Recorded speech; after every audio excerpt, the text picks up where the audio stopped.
So now, in the third part of this fourth lecture series, we're going to take a quick look at quasi or natural experimental designs.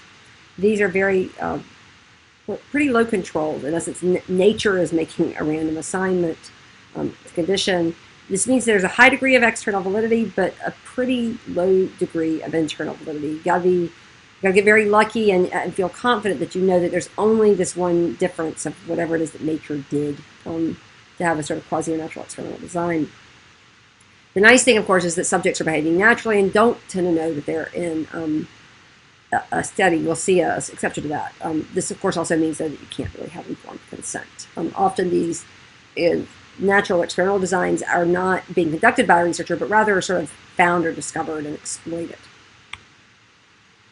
The most famous example of this is actually John Snow, not that John Snow, but the famous statistician John Snow, and the 1854 London cholera outbreak. So in essence, there was a cholera outbreak, but no one knew what caused it or how to stop the deaths.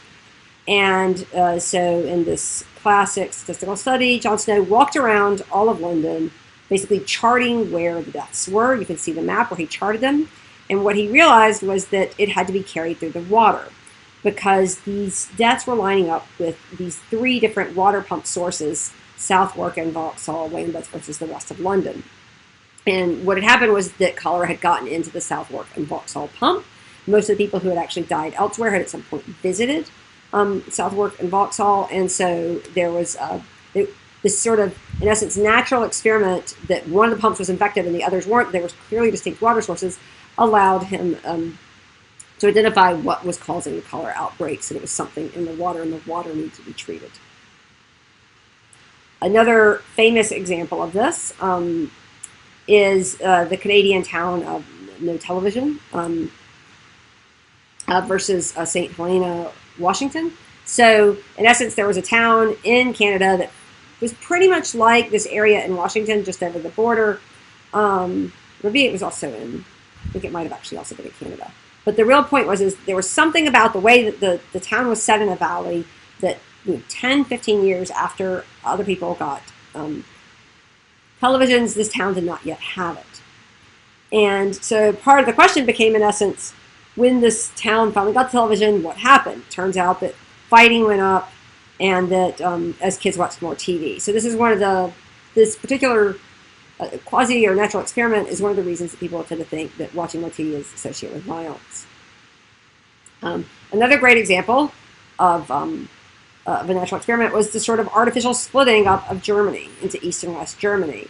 And it turns out that if you go and do surveys now of East versus West Germany, you'll see some striking cultural differences about the difference that sort of makes sense. If you were in the democratic area of Germany, you tended to believe hard work had more to do with success. But if you were in the former communist side of Germany, and East Germany, you tended to believe that luck had more to do with success. There was a much more fatalistic attitude under the less democratic regime.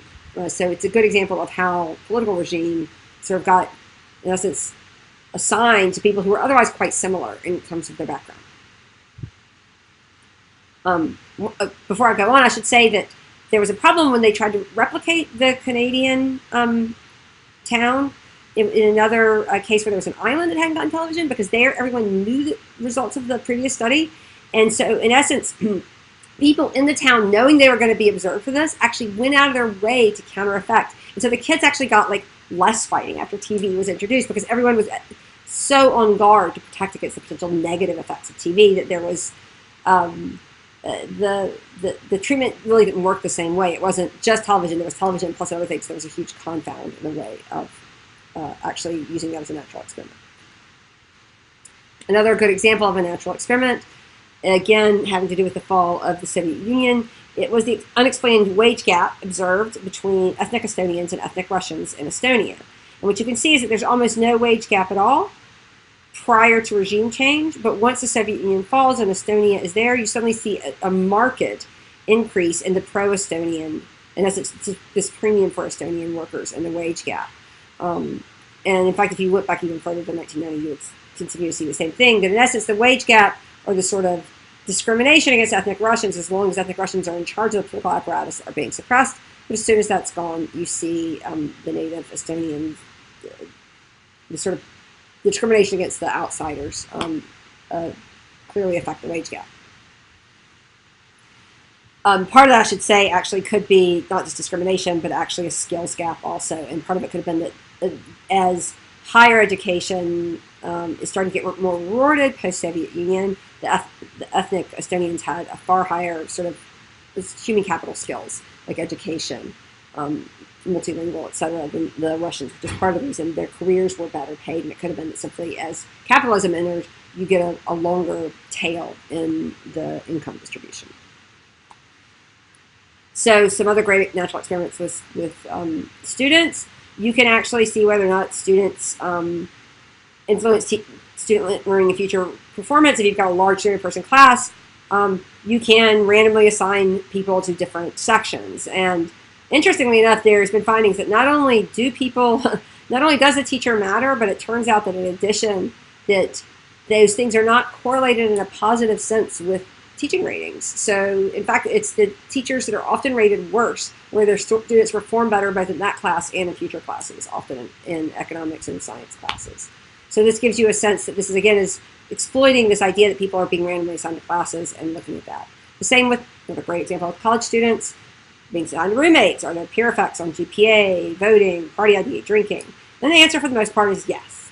We tend to see peer effects when you go and randomly assign people to groups, because you can see they aren't choosing to be with a certain roommate, so it's not self-selection, but instead simply living with someone who is politically active tends to make you more politically active. If you live with a bunch of conservatives, you'll tend to become more conservative over time. Or you drop out of talking about politics altogether, as happened at least in one case at the Kennedy School that I'm aware of.